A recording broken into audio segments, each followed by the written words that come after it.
अस्सलामु अलैकुम वरहमतुल्लाहि वबरकातुह। मेरी तरफ से तमाम जो इस ग्रुप के मेंबर्स हैं उनको ढेर सारी अच्छी दुआएं और खुशियों की दुआएं। ठीक है, आप जिंदगी में जहाँ भी रहें खुश रहें और हंसते मुस्कुराते रहें। तो ये जो ग्रुप है मैंने स्टार्ट किया था जी, कब स्टार्ट किया था? माह रमज़ान में। और माह रमज़ान में जो है वो पहला लेक्चर रिकॉर्ड करने बैठा। तकरीबन दिन 2 बजे का टाइम था। ठीक है, तो 2 या 3 मिनट गुजरे थे। अ, और मुझे जो है वो ऐसा महसूस हुआ कि बस हल्क जो है ना वो बिल्कुल कांटा हो रहा है, और प्यास से जो है ना हल्क बिल्कुल सूख गया था। तो मैंने कहा कि नहीं भाई, माह रमज़ान में तो इसका कोई सीन नहीं हो सकता। इसको जो है वो माह रमज़ान के बाद ही शुरू करना पड़ेगा। फिर इरादा बना कि ईद के बाद इसको स्टार्ट करेंगे। ठीक है। वैसे अ, उससे पहले ये भी इरादा था कि जब तक 100 मेंबर्स कंप्लीट नहीं होते तो तब तक इसको स्टार्ट नहीं करेंगे। लेकिन अब क्या करें, जितने मेंबर्स हैं, टोटल को 75 या 76 मेंबर्स हैं आई थिंक। 75 कह लें, क्योंकि एक तो उनमें मैं भी हूँ। ठीक है, तो बाकी जितने भी मेंबर्स हैं उन्हीं के साथ अब इसको स्टार्ट करना पड़ेगा। और आज भी मेरी तबीयत जो है वो बिल्कुल कुछ ठीक नहीं है, थोड़ी सी ख़राब ही है। लेकिन उसके बावजूद हिम्मत करके मैं इस पहले लेक्चर को जो है वो रिकॉर्ड कर रहा हूँ। और इसकी रिकॉर्डिंग जो है वो आपको पहुंचेगी इंशाल्लाह आपके ग्रुप में ही। वो मेरा भी ग्रुप है, आप सबका ग्रुप हो गया अब तो। और लेक्चर शुरू करने से पहले कुछ गुजारिशात वो ये है कि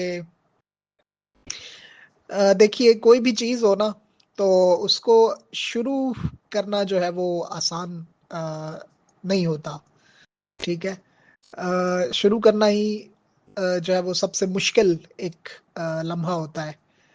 तो अगर मैंने जो चीज़ शुरू की है उसके ऊपर अगर मुझे रिस्पॉन्स ना आया आप लोगों का, ठीक है, तो वो भी मेरे लिए एक शॉकिंग चीज़ होगी।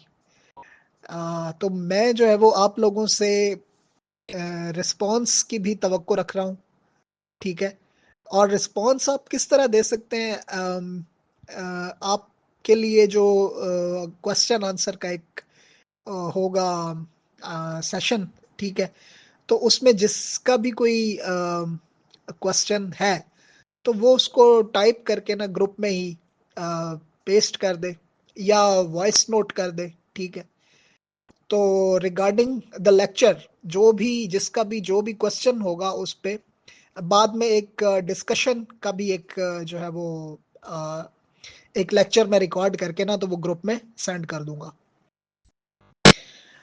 और लेक्चर शुरू करने से पहले ये भी बताता चलूं कि ये जो एनएलपी या हिप्नोसिस है ये दुनिया का सबसे मुश्किल तरीन काम है।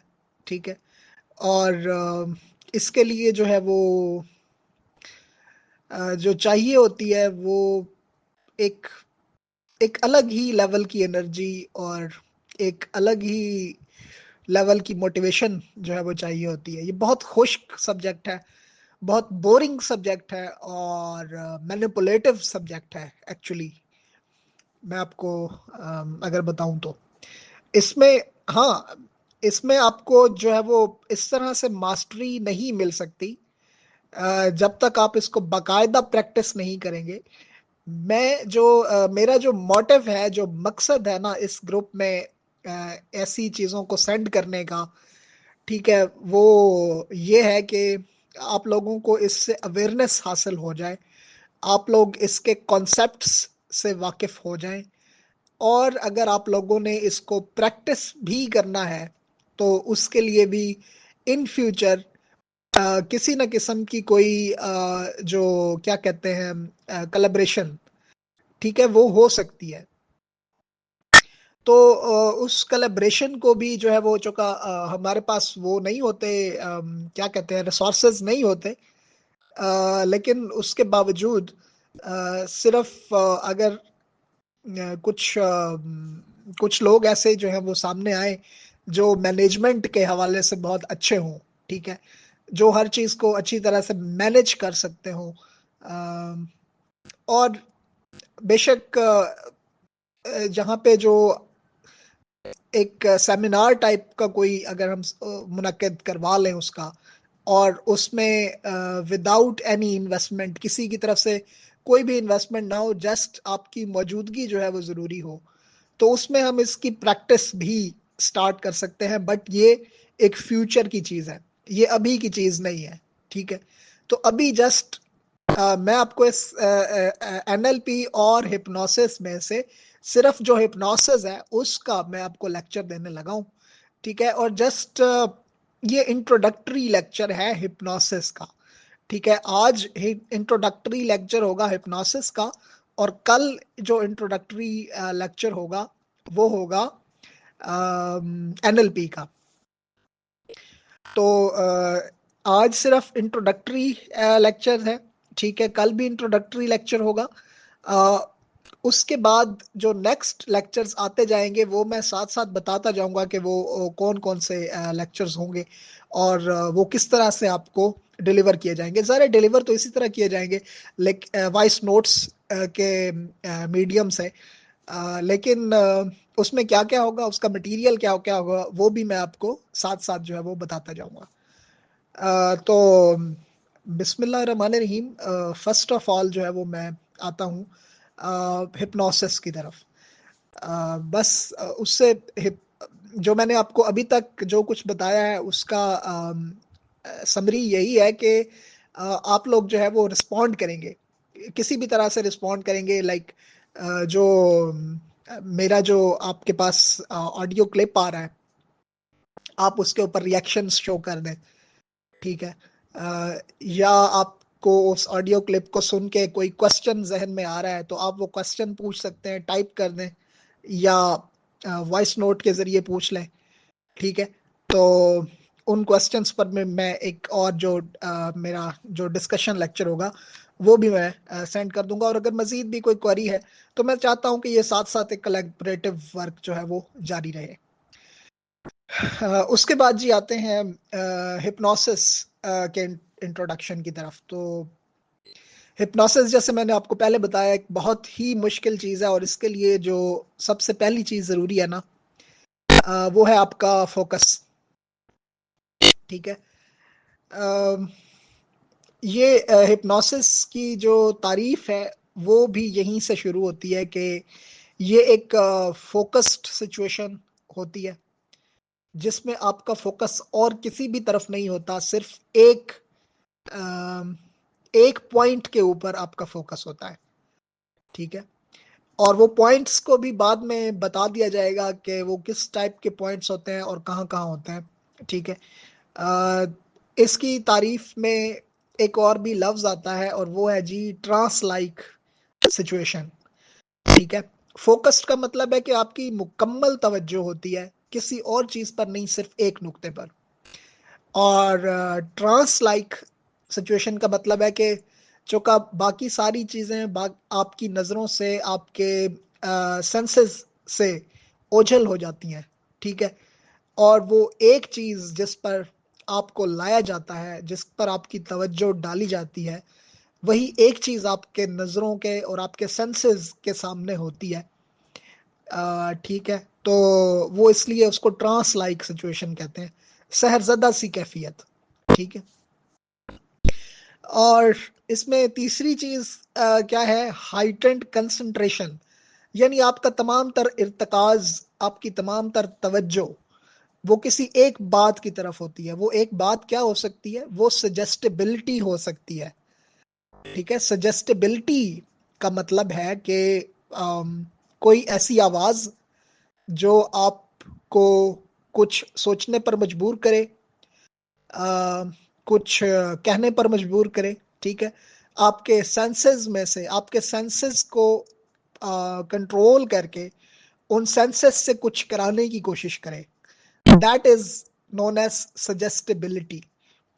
यानी आपको कुछ दिखाना चाहे तो आप वही चीज देखें, और उस पर अपनी पूरा फोकस डाल दें और उसी ट्रांस की कैफियत में जाते हुए उसी चीज को आप देख रहे हो, या उसी चीज को आप सुन रहे हो, या उसी चीज को आप टच कर रहे हो, या उसी चीज को आप सूंघ रहे हो। ठीक है, तो ये जो 5 सेंसेस हैं, उन सेंसेस के अकॉर्डिंग आपको जिस भी चीज की सजेस्टेबिलिटी मिलती है, आपकी कंसंट्रेशन उसी पर हाइटेंड हो जाती है। हाइटेंड का मतलब बहुत ज्यादा हो जाती है। ठीक है, और ट्रांस लाइक सिचुएशन में आप चले जाते हैं और आपका फोकस वहां पे हो जाता है। ये सारा कुछ कहाँ हो रहा होता है जी? ये आपके माइंड के, जाहिर है आपको पता है कि 3 लेवल्स हैं। ठीक है, तो माइंड के 3 लेवल्स जो हैं वो कौन से हैं? कॉन्शियस है, अनकॉन्शियस है, सब कॉन्शियस है। तो ये जो आपकी तवज्जो होती है ना, ये ना तो कॉन्शियस लेवल पे हो रही होती है और ना ही ये अनकॉन्शियस लेवल पे हो रही होती है, बल्कि ये आपको जो भी सजेस्टेबिलिटी मिल रही होती है, ठीक है, जिस भी चीज को सोचने देखने की आपको सजेशन मिल रही होती है, वो आपके सब कॉन्शियस माइंड पर अटैक करती है, सीधी सीधी। ठीक है,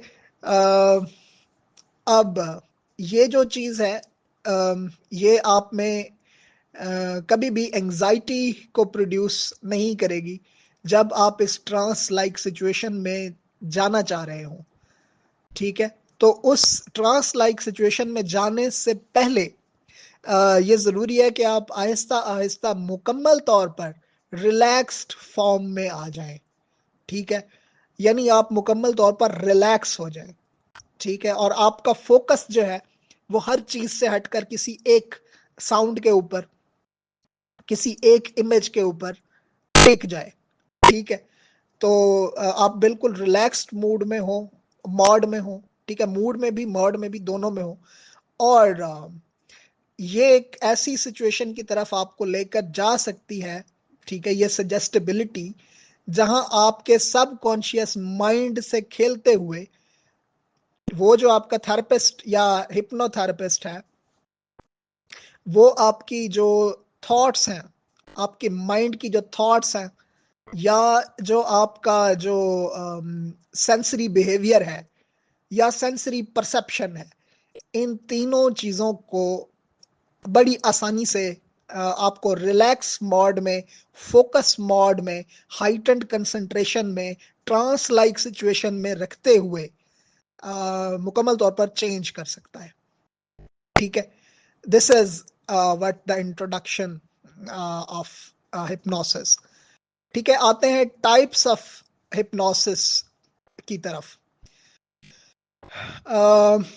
टाइप ऑफ हिप्नोसिस जो है वो बेसिकली तो हैं जी 5 टाइप्स के। टाइप्स ऑफ हिप्नोसिस में सबसे पहला जो टाइप आता है वो है ट्रेडिशनल हिप्नोसिस, जो सदियों से होता चला आ रहा है। और सदियों से कब से होता चला आ रहा है? जब से एरिस्टोटल भी नहीं था। ठीक है, एरिस्टोटल से पहले ये ट्रांस लाइक सिचुएशन जो थी, वो तिब्बत के लोगों ने शुरू की थी। और ये एशिया की सरजमीन पर सबसे पहले जो दलाई लामा या तिब्बत वालों का जो मुल्क है ना, हिमालय, ठीक है, तो वहां इर्द गिर्द के जितने भी ममालिक थे ना, तो उन्होंने इसको सबसे पहले स्टार्ट किया था। ठीक है, हिप्नोसिस जो ट्रेडिशनल हिप्नोसिस है, उसको सबसे पहले स्टार्ट करने वाले यही एशियन थे। ठीक है, आप वस्ती एशिया यानी मिडल एशिया, ठीक है, इसको इस इनके ममालिक से जो है ना वो स्टार्ट हुई थी। और समहाउ साउदर्न एशिया भी, यहाँ भी मतलब जो सबसे पहले जो हिप्नोसिस स्टार्ट करने वाली जो कंट्रीज थी वो यही थी। ठीक है, और आपने शायद नाम सुना होगा नेपाल का, ठीक है, खटमंडो का। तो वहां पे जो भिक्षु रहते हैं, बुद्धिज्म के जो लोग रहते हैं, ठीक है, अम, उनके भी जो अबाऊ अजदाद थे, जो सदियों से वहां पे रहते आ रहे थे, ठीक है, वो उस इलाके से लेकर और यहाँ पाकिस्तान में चित्राल और कैलाश के इलाकों तक, ठीक है, यहाँ पे ये लोग रहते थे। और हिंदुस्तान की सरजमीन पर जो है वो बहुत सारे ऐसे लोग थे, ठीक है। श्रीलंका, यहाँ पर भी जो हिप्नोटिज्म को स्टार्ट करने वाले, ट्रेडिशनली स्टार्ट करने वाले, तो यहाँ पे ये लोग थे, ठीक है। इन्होंने कोई, आप इसको जितने हजार साल कबले मसीह ले जा सकते हैं उतने हजार साल कबले मसीह आप इसको ले जाएं, तो बहरहाल यहाँ पे जो इंसान सबसे पहले बसते थे, उन लोगों ने इनको इस हिप्नोसिस के प्रोसेस को जानवरों पर स्टार्ट किया था सबसे पहले, ठीक है। कि कोई जंगली जो जानवर थे या जिन जानवरों से, जिन जानवरों के शर से इन लोगों को महफूज रहना होता था, तो वो अपनी आंखों की पावर को इस हद तक बढ़ा लेते थे कि उसमें से बाकायदा जो एनर्जी निकलती थी, आप उसको काइनेटिक एनर्जी कह लें या पोटेंशियल एनर्जी कह लें या जियोथर्मल एनर्जी कह लें या जिस भी टाइप की एनर्जी आप कह सकते हैं, वो निकलती थी। और जो जानवर थे वो उस एनर्जी की ताब ना लाते हुए, ठीक है, उस एनर्जी के असर में आ जाते थे, ठीक है।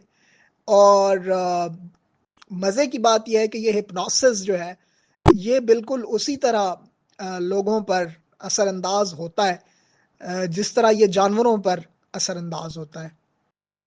यानी जानवरों और इंसानों में हिप्नोसिस के जो असरअंदाज होने का जो प्रोसेस है वो सब कॉन्शियस लेवल पे होता है, ठीक है। अब आप कहेंगे कि जानवरों में तो मतलब कॉन्शियस या अनकॉन्शियस लेवल को इतना पढ़ा नहीं गया, लेकिन आप कहीं जानवरों का माइंड अगर कहीं पढ़ लें किसी जगह पे, तो आपको उसमें मिल जाएगा कि जानवरों के भी लेवल्स होते हैं, ठीक है। और अगर नहीं होते तो आप मुझसे पूछ लें कि जानवरों के 12 लेवल्स होते हैं, ठीक है। चाहे वो कॉन्शियस लेवल हो, चाहे वो सब कॉन्शियस लेवल हो, स्पेशली सब कॉन्शियस लेवल हो, तो जानवरों में ये सब कॉन्शियस लेवल होता है, ठीक है। अनकॉन्शियस लेवल भी उनका होता है। अब मसला ये है कि वो उसको उस तरह से यूज नहीं कर सकते जिस तरह से ह्यूमन बींग्स यूज करते हैं, बट ये चीज चलती जरूर है। तो टाइप ऑफ हिप्नोसिस में सबसे पहले है ट्रेडिशनल हिप्नोसिस, जिसको एशिया के लोगों ने स्टार्ट किया। उसके बाद एशिया से ये चीज निकली तो स्टोइसिज्म के लोगों ने इसको जो है वो इसको स्टार्ट किया। और ये स्टोइसिज्म के जो लोग थे ये कोलंबिया और अमेरिका के इर्द गिर्द रहने वाले लोग थे, चाहे वो जनूबी अमेरिका हो या शिमाली अमेरिका हो। यहाँ पर इसके जो एक्सपर्ट्स थे ये लोग मौजूद थे, ठीक है। इसी तरह ब्रिटिश ब्रिटिश तो नहीं कह सकते, आयरलैंड, आयरलैंड में जो है मतलब यूरोपियन कंट्रीज में आयरलैंड एक ऐसी कंट्री है जिसमें स्टोइसिज्म के मानने वाले मौजूद थे, ठीक है। और उन लोगों ने इसको वहां पे स्टार्ट किया। इसके अलावा ग्रीक, ठीक है, और यूनानी, ग्रीक फिलासफर्स, ठीक है, लैटिन फिलासफर्स, तो ग्रीक और लातीनी जो फिलासफर्स थे या एक्सपर्ट्स थे वो भी हिप्नोटिस्ट्स गुजरे हैं, ठीक है। तो उन्होंने भी मतलब यूनान में कदीम लातीनी जुबान के लोगों ने इसको वहाँ पे लैटिन एंड ग्रीक में स्टार्ट किया, ठीक है। तो ये जो है वो ट्रेडिशनल हिप्नोसिस को जिन लोगों ने स्टार्ट किया वो लोग वहाँ रहते थे। अब इसमें है जी सजेशन, सबसे पहले एक चीज सजेशन आती है। और सजेशन में जो है वो एक चीज होती है कि यू फील काम, आपको काम रहना चाहिए, ठीक है। मैं कुछ देर में आपको दोबारा जो है वो बताता हूँ, ब्रेक ले लें। अच्छा जी, welcome back after the break. तो ट्रेडिशनल हिप्नोसिस पे बात हो रही थी, this is the first one. और इसमें जो है वो सजेशंस यूज़ की जाती हैं, जैसे फॉर एग्जांपल यू फील काम, ठीक है, ये एक बुनियादी सजेशन है जो यूज़ की जाती है ताकि माइंडसेट को चेंज किया जा सके और बिहेवियर्स को गाइड किया जा सके। पर्पस इसका यही है ट्रेडिशनल हिप्नोसिस का। अब ये होती कैसे है, जाहिर है ये फिर बात की बातें हैं, लेकिन मैं आपको सबसे पहले बता ही रहा हूँ कि ये सबसे पहले जो हिप्नोसिस स्टार्ट हुई थी वो ट्रेडिशनल हिप्नोसिस थी। उसके बाद जी आता है एरिक्सोनियन हिप्नोसिस का दौर, और ये बड़ा रीसेंट दौर है। ये एरिक्सोनियन हिप्नोसिस मिल्टन एरिक्सन से स्टार्ट हुई, और ये बात है जी 1901 की, ठीक है। 1901 में पैदा हुआ था ये, और 1980 में मर गया था। कहाँ पैदा हुआ था जी? ये अमेरिकन था, जाहिर है मिल्टन एरिक्सन साहब अमेरिकन थे, और इन्होंने इसको, चूंकि ये साइकोलॉजी के थे बंदे, ठीक है, मिल्टन एरिक्सन, और क्लिनिकल साइकोलॉजिस्ट थे, और इसके बारे में और क्या मैं आपको बताऊं कि इन्होंने अपनी जो सबसे पहली सोसाइटी स्टार्ट की थी, और उसका नाम था जी American society for clinical hypnosis. और ये जो थे मिल्टन एरिक्सन, एक्चुअली तो नाम में इनका शायद गलत ले रहा था, इरेक्सन नहीं, एरिक्सन, ठीक है, मिल्टन एरिक्सन।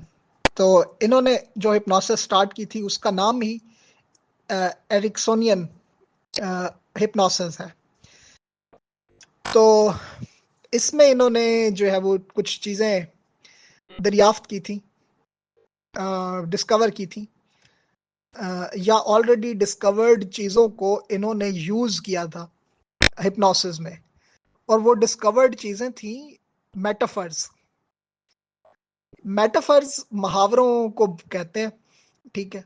जैसे हमारे यहाँ एक मुहावरा है कि वो चढ़ते सूरज को सब सलाम करते हैं, ठीक है। मैंने ये मुहावरा बतौर एग्जांपल लिया है। तो इन चीज़ों को क्या कहते हैं? मेटाफर्स कहते हैं, मैक्सिम्स, ठीक है, प्रोपोजिशंस, ठीक है। ये चीज़ें जो हैं ये कहलाती हैं मेटाफर्स।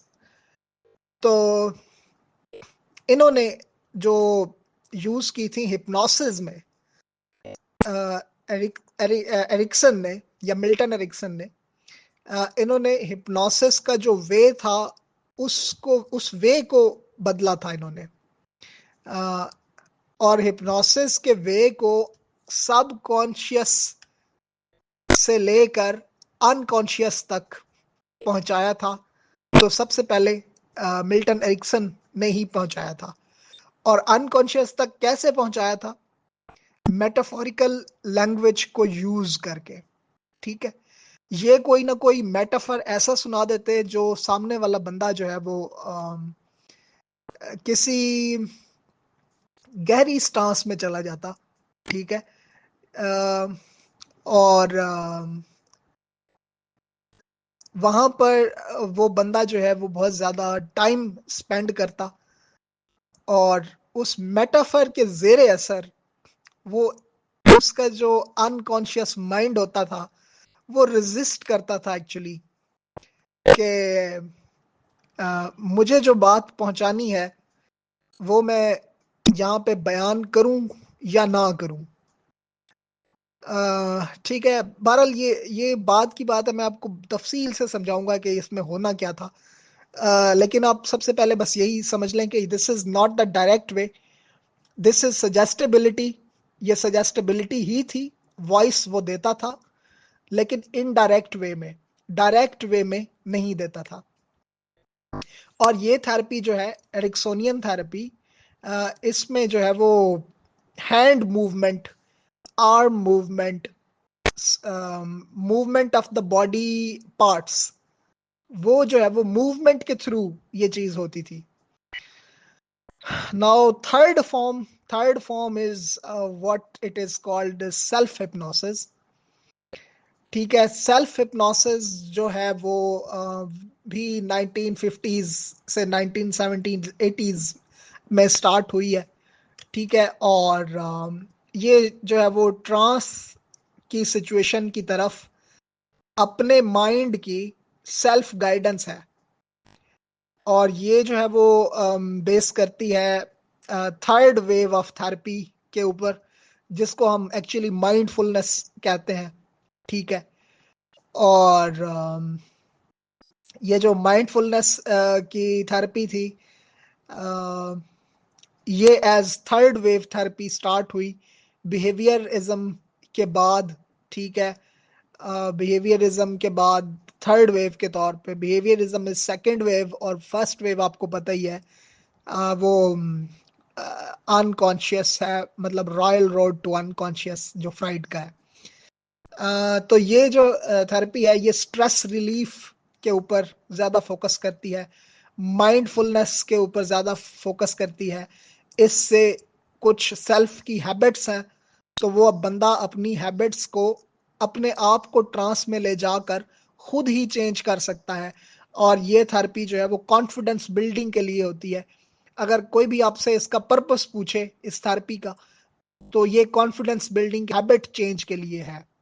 ठीक है। ट्रेडिशनल का कोई पर्पस पूछे तो वो बिहेवियरल चेंज के लिए है, but behavioural change by the external forces, not internal forces. ठीक है। एक्सटर्नल मोटिवेशन के थ्रू होता है, इंटरनल मोटिवेशन के थ्रू नहीं होता। एक्सोनियन हिप्नोसिस में भी इनडायरेक्ट वे है, बट वो भी एक मिला जुला है, एक्सटर्नल प्लस इंटरनल मोटिवेशन के थ्रू आप अपने आप को किसी चीज के लिए, किसी ऐसे काम के लिए जो आप ना करना चाह रहे हो या आपके नजदीक ठीक ना हो, लेकिन बाकियों के नजदीक वो बिल्कुल ही ठीक ना हो। ठीक है। सॉरी, बाकियों के नजदीक वो बिल्कुल ठीक हो, तो आपको अपने जो बिहेवियर है उसको उसको उन हैबिट्स की तरफ रेजिस्ट करना, ये आपको इंटरनल मोटिवेशन के थ्रू मिलेगी ये चीज। और एक्सटर्नल मोटिवेशन में आपकी जो वो है, अ, आपके बाईपासेस हैं या आपके मेटाफोरिकल सजेशंस हैं, जो आपको इनडायरेक्ट वे में दिए जाते हैं। इनडायरेक्ट वे का मतलब है कि आपका सबकॉन्शियस भी इन्वॉल्व्ड है और आपका अनकॉन्शियस भी इसमें इन्वॉल्व्ड है। ठीक है। तो एरिक्सोनियन हिप्नोसिस जो है वो इनडायरेक्ट वे में, मेटाफोरिकल वे में चलता है। ठीक है। और जो आपका सेल्फ हिप्नोसिस है उसकी रैशनेल ये है कि वो कॉन्फिडेंस बिल्डिंग के लिए होता है और हैबिचुअल चेंज के लिए होता है, सेल्फ हैबिचुअल चेंज के लिए होता है। Now we are coming moving to the fourth one. ठीक है। और वो है जी कॉग्निटिव बिहेवियरल हिप्नोसिस। ठीक है। तो इसमें जो कॉग्निटिव बिहेवियर थेरेपी की टेक्निक्स होती हैं उनको यूज किया जाता है। और इसमें जो एक्सपोजर की जो थेरेपीज होती हैं उनको यूज किया जाता है। ठीक है। एक्सपीरियंशियल थेरेपी को यूज किया जाता है। एक्सपीरियंशियल थेरेपी एक्चुअली वही, ये एरिक्सन ने ही इसको स्टार्ट किया, मिल्टन एरिक्सन ने, हिप्नोसिस के अंदर। ठीक है। ये जो थेरेपी है, इसको इसका इसी का दूसरा नाम मेटाफोरिकल थेरेपी है, मुहावरों की थेरेपी। ठीक है। एक्सपीरियंशियल थेरेपी, ठीक है, मेटाफोरिकल थेरेपी, ये एक ही चीज है। और इनको जो है वो फैमिली कॉन्फ्लिक्ट्स के लिए यूज किया गया। ठीक है। एंजाइटी, फोबिया और एडिक्शन, इन तीनों के लिए कॉग्निटिव बिहेवियरल हिप्नोसिस को जो है वो यूज किया गया। और अगर मैं गलती पर नहीं हूं तो बहरहाल मैं बाद में आपको इसका नाम भी बता दूंगा, ये माइकन बाम मेरा ख्याल है उस बंदे का नाम है जिसने इसको स्टार्ट किया था। उसका एक अलग से मैनुअल मौजूद है पूरा कॉग्निटिव बिहेवियरल हिप्नोसिस पे। ठीक है। एंड फिफ्थ वन, ठीक है, but last one but not the least one, वो है जी न्यूरो लिंग्विस्टिक प्रोग्रामिंग। और न्यूरो लिंग्विस्टिक प्रोग्रामिंग का ताल्लुक लैंग्वेज के साथ होता है। वो क्या कहते हैं कि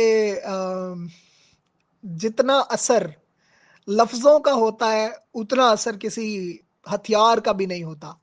लफ्ज खुद ही एक सबसे बड़ा हथियार होता है। ठीक है, तो लैंग्वेज को यूज करके हम बिहेवियरल पैटर्न्स को चेंज करें, तो this is what is known as neuro linguistic programming. Neurons की मूवमेंट चेंज कर दें, नर्व्स की मूवमेंट चेंज कर दें, जो आपके न्यूरोटिक सेल्स हैं उनकी मूवमेंट्स को चेंज कर दें थ्रू लैंग्वेज, जस्ट वर्ड्स के थ्रू, किसी और चीज के थ्रू नहीं। ठीक है, through the tone of the language, through the pace of the language. ठीक है, तो बिहेवियरल पैटर्न्स आपके उससे ठीक हो जाएं, तो न्यूरो लिंग्विस्टिक प्रोग्रामिंग जो है वो इसी चीज पर बेस करती है। अच्छा, एक और टर्म आ रही है और उसको कहते हैं जी, मेरा ख्याल है आज के लिए इतना ही काफी है। हम इसको जो है वो इस तरह नहीं करेंगे कि आगे दौड़ और पीछे छोड़। ठीक है, तो आज हमने जस्ट इसका इंट्रोडक्शन पढ़ा। उस इंट्रोडक्शन में भी हमने आधा इंट्रोडक्शन पढ़ा है। ठीक है, और वो आधा इंट्रोडक्शन क्या है, उसकी डेफिनेशन और उसके टाइप्स, जस्ट मैंने आपको दो चीजें आज बताई हैं। तो इन पर आप थोड़ा सा गौर कर लीजिएगा, इनको सुन लीजिएगा। ठीक है, और बाद में बात जो है वो इंशाल्लाह निहायत आसान हो जाएगी। इसको स्टार्ट करना ही, मैंने कहा किसी भी चीज को स्टार्ट करना ही मुश्किल होता है, उसको अंजाम तक लाना जो है वो अल्लाह ताला खुद ही कोई ना कोई रास्ता बना देता है। तो मेरा ख्याल है आज के लिए इतना काफी है। इंशाल्लाह कल जो है वो आपको न्यूरो लिंग्विस्टिक प्रोग्रामिंग की जो डेफिनेशन और उसकी टाइप्स हैं, इंशाल्लाह वो मैं आपको बताऊंगा, और जो है वो ऐसे ही स्टार्ट रहेगा। तो आज के लिए इतना काफी। एंड बस आप लोगों के लिए दुआ ही है, और आप भी मेरे लिए दुआ कर दीजिए तो काफी हो जाएगा। अल्लाह हाफिज।